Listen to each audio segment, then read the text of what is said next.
So what we decided to do originally is we did some scoping. Myself as the director, actually, I think the big thing that we were being told under systems thinking was you need to understand this in its entirety. So myself and the tenancy manager spent 2 days with a consultant, listening to the demand and actually getting right into the detail of what was happening.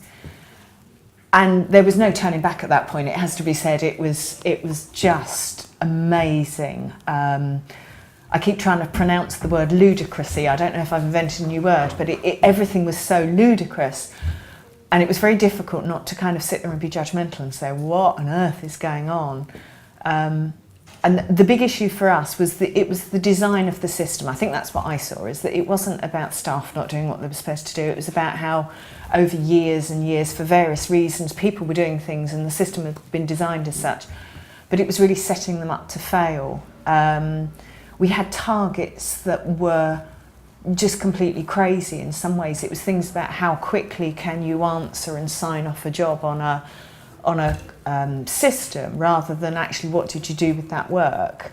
And people's one-to-ones were solely around how many of those cases have you closed, not actually what did you do with it and did you resolve the problem.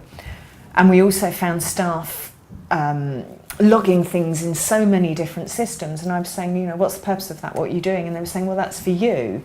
You know, we've been told for the last 2 years that the director wants this information, and I've never seen this information, I don't want it, but there was an industry behind producing it. Where was it going?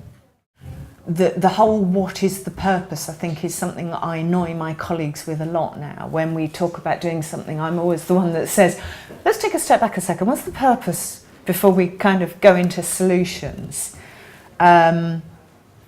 The thing about the system, it is the system and the design of the system that is forcing a behaviour. I think we always used to talk about culture and behaviours and how can you change behaviours, and actually by changing the system you massively change the behaviours.